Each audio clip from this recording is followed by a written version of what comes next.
प्रादेशिक नियोजन concept, merit and limitation, संकल्पना, उद्देश्य और उपागम। प्रादेशिक नियोजन की संकल्पना के बारे में देखते हैं। प्रादेशिक नियोजन की विचारधारा कोई नवीन विचारधारा नहीं है। यह जो है प्रादेशिक विभिन्नताओं के आधार पर किसी प्रदेश के विशेष की मूलभूत एवं विशिष्ट आवश्यकताओं की पूर्ति हेतु एक विकासीय योजनाओं का ढांचा प्रस्तुत करना है। वस्तुतः विश्व के किसी भी देश में मानवीय एवं प्राकृतिक परिस्थितियों में जो समरूपता नहीं पाई जाती है। जैसे प्राकृतिक आधार पर मानव स्वभाव के कारण भी इनमें विविधता पाई जाती है।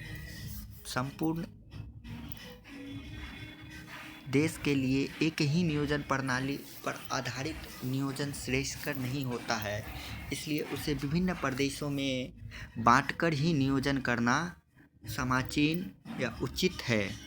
प्रत्येक प्रदेश की अपनी जो है कुछ विशेषता होती है और उसको जो है उसके अनुसार, उस विशेषता के अनुसार नियोजन एक मॉडल तैयार करना और उसके अनुसार वहाँ के लोगों के अनुसार वो मॉडल तैयार करके फिर वहाँ का विकास किया जा सकता है। ये ज़्यादा सूटेबल होगा, ना कि सभी के लिए एक ही मॉडल बनाया जाए और उसी के आधार पर सबका विकास किया जाए। आगे बढ़ते हैं। किसी भी क्षेत्र अथवा देश के प्राकृतिक और मानवीय तत्वों के आधार पर बहुस्तरीय प्रदेशों का गठन करके प्रत्येक प्रदेश में मानव कल्याण हेतु उपलब्ध संसाधनों की उपयोग भविष्योन्मुख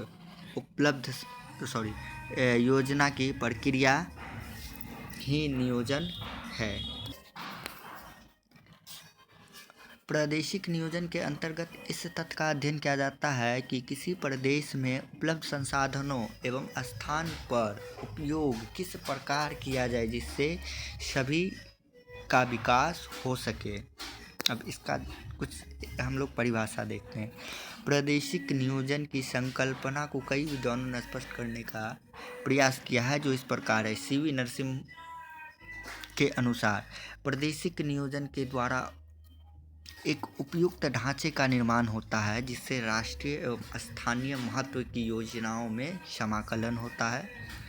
लेविस मम्फोर्ड के अनुसार प्रादेशिक नियोजन उन समस्त क्रियाकलापों का चेतन है, निर्देशन तथा सामूहिक समाकलन है जो पृथ्वी के स्थान, संसाधन तथा संरचना के रूप में उपयोग पर आधारित है, या प्रदेश का व्यवस्थित विकास तथा उसका अन्य देशों से राष्ट्रीय सूक्ष्म संबंध स्थापित करना ही प्रादेशिक नियोजन कार्य है। डॉक्टर राधा कमल मुखर्जी के शब्दों में, प्रादेशिक नियोजन का उद्देश्य विभिन्न पारिस्थितिकीय क्षेत्रों में सांस्कृतिक और प्रदेश के भावी पारस्परिक व्यवस्थापन के लिए पूर्वानुमान करना और व्यवस्थापन करना।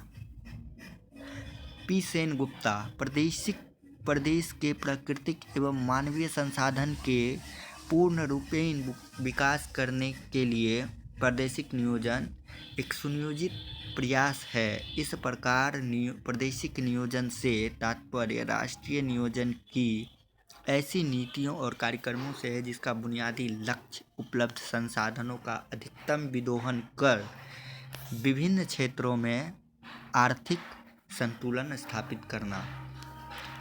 तो हम लोग प्रादेशिक नियोजन क्या है बेसिक, अब तो ये पढ़ लिया। उसके बाद एक नॉर्मल से लैंग्वेज में प्रादेशिक नियोजन किसी प्रदेश या किसी देश, किसी भी एक छोटा सा रीजन बड़ा, तो उसमें जो प्राकृतिक नेचुरल रिसोर्सेज हैं सब जगह का अलग अलग होता है। तो उस जिस रीजन का हम लोग को नियोजन करना है, उसका जो भी पर्टिकुलर वहाँ पे जो विशेषता होगी उस क्षेत्र की, उसके और वहाँ पे मानव का जो सोच है वो किस तरह का है, उनको देखते हुए, मतलब प्राकृतिक और मानव दोनों को देखते हुए उस क्षेत्र के विकास के लिए जो मॉडल तैयार किया जाता है उसी को हम लोग प्रादेशिक नियोजन कहते हैं।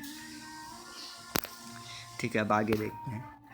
प्रादेशिक नियोजन के उद्देश्य। प्रादेशिक नियोजन में प्रदेशों के अनुसार लक्ष्य निर्धारित किए जाते हैं। उन लक्ष्य को प्राप्त करने के लिए क्रमबद्ध प्रयास किए जाते हैं। अतः यह कहा जाता है कि मानव समाज का जो है सर्वाधिक विकास ही इसका लक्ष्य है, जो क्षेत्र में विशेष उपलब्ध संसाधन एवं मानवीय कार्यों को पुनः व्यवस्थित रूप देने से प्राप्त होता है। अब प्रादेशिक नियोजन के महत्व गुण। प्रादेशिक नियोजन के क्षेत्र विशेष के पर्यावरण संदर्भ में शाश्वत विकास एवं उसमें सामान्य वितरण की भावना लाने का प्रयास करता है। प्रादेशिक विकास में असमानता को दूर करने इसका एक प्रमुख उद्देश्य है। पहला है स्थानीय संसाधनों का अनुकूलतम विदोहन।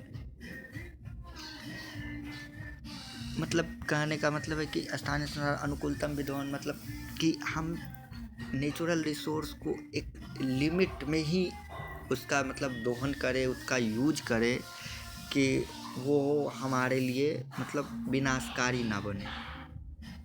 जैसे कि यहाँ पे लिखा हुआ है, खनिज पदार्थ हो गया, भूमि की उर्वरता, प्राकृतिक संपत्ति, ये सब भविष्य में उसके उपयोग के संभावना प्रत्याशा की तरफ विशेष ध्यान दिया जाता है इसमें, ताकि हम इतना अभी यूज़ ना कर लें कि ये बाद में बचे ही नहीं हमारे लिए। एज एग्जाम्पल, अभी कोयला हम लोग निकाल रहे, इतना ज़्यादा निकाल रहे कि एक समय हमारे पास लिमिटेड 15-20 साल या 30 साल में होगा कि वो बचेगा ही नहीं हमारे लिए। तो ये जो है प्रादेशिक नियोजन जब मॉडल बनता है तो इसका विशेष ख्याल रखा जाता है कि हम उतना ही यूज़ करें जिससे कि हमारा भी विकास हो और नेचर भी बैलेंस बना रहे। इस पर विशेष ध्यान दिया जाता है। दूसरा, प्रादेशिक आय की समानता। प्रादेशिक आय की समानता कहने का मतलब ये है कि हमारा जो विकसित राज्य है उसका आय बहुत ज़्यादा है और विकासशील देश या अविकसित देश है उसका कम है, बहुत कम है। तो इनमें जो है जिनका कम है उनको मतलब इस तरह से मॉडल करें कि इनका जो है आय में वृद्धि हो, इसलिए प्रादेशिक आय की समानता ये भी। तीसरा है रोजगार में वृद्धि। रोजगार में वृद्धि जो है ये आर्थिक विकास में वृद्धि होती है, इसका मतलब जिससे कि श्रमिकों को रोजगार मिले, रोजगार से हमारा पूंजी मिलेगा, पूंजी से हमारा आर्थिक डेवलपमेंट होगा। देश का संतुलित विकास। प्रादेशिक नियोजन के काल देश के विकसित और अल्प विकसित प्रांतों का विकास एक साथ होता है, परिणामतः देश का संतुलित विकास होता है। देशों के सीमित संसाधनों का अनुकूलतम उपयोग। जैसे कि मैंने बता दिया पहले ही, फिर भी देख लेते एक बार। प्रादेशिक नियोजन के कारण देश के सीमित संसाधनों का अनुकूलतम उपयोग होता है। बिना नियोजन के अल्प विकसित या अविकसित देश संसाधन का समुचित उपयोग नहीं हो पाता है, अतः आर्थिक विकास में रुकावट आती है। छठा, जीवन स्तर में वृद्धि। जीवन स्तर में वृद्धि। प्रादेशिक नियोजन के कारण देश में विनियोग, रोजगार, उत्पादन एवं उपयोग की गुणवत्ता एवं मात्रात्मक दृष्टि से वृद्धि होती है, जिसके कारण लोगों के जीवन स्तर में वृद्धि होती है। सातवां प्राकृतिक पर्यावरण का संरक्षण। प्रादेशिक नियोजन के अंतर्गत प्रदेश के सभी का विकास पर बल दिया जाता है, जिसमें प्राकृतिक पर्यावरण संरक्षण पर भी बल दिया जाता है। मतलब कि ये सब एक्चुअली पहले से ही बताया गया है, फिर भी मतलब इतना ही हम किसी चीज़ को यूज़ करें, किसी चीज़ का दोहन करें कि वो हमारे लिए नुकसानदायक ना हो और ना उसके लिए। प्रकृति का हम उतना ही यूज करें जितना कि प्रकृति के लिए भी ना खतरा है और ना हमारे लिए। ठीक। आर्थिक सुरक्षा। आर्थिक सुरक्षा प्रादेशिक नियोजन में स्थानीय संसाधनों को विशेष महत्व दिया गया है। इससे रोजगार अवसर में वृद्धि होती है तथा लोग की आय बढ़ती है। इनके कारण जो है आर्थिक दृष्टि से देश मजबूत होता है। सही बात है। यातायात एवं संदेश वाहक साधनों का विकास, पूरक व सहयोगी उद्योगों का विकास, श्रमिकों की कार्यकुशलता व क्षमता में वृद्धि, राजनीतिक स्थिरता, लागत में कमी। अब प्रादेशिक नियोजन का दोष क्या क्या है? प्रादेशिक नियोजन से सभी प्रायः लाभ ही होता है। इसके कुछ दोष भी है जो निम्न है। इनसे जो है श्रमिकों की गतिशीलता में कमी आती है।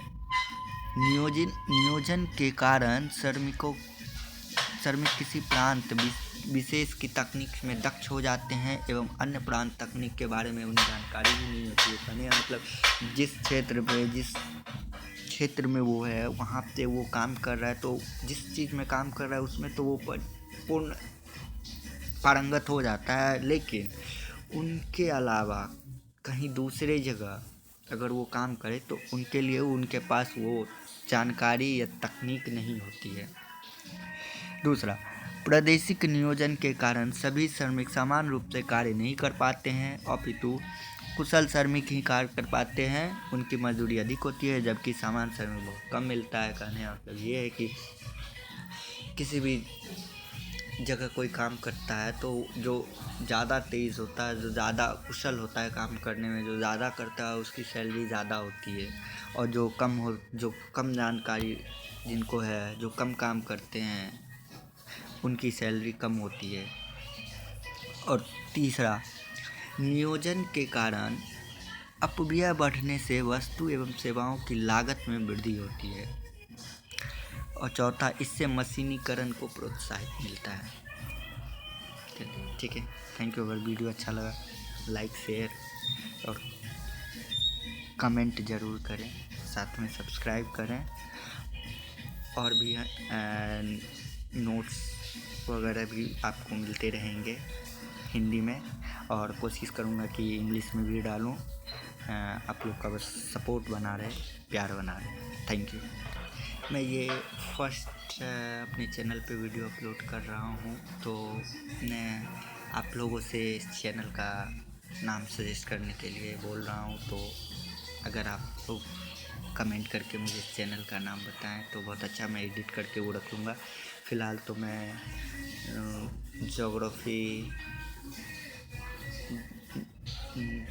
जियो ज्योग्राफी रख देता हूँ। ठीक है, थैंक यू।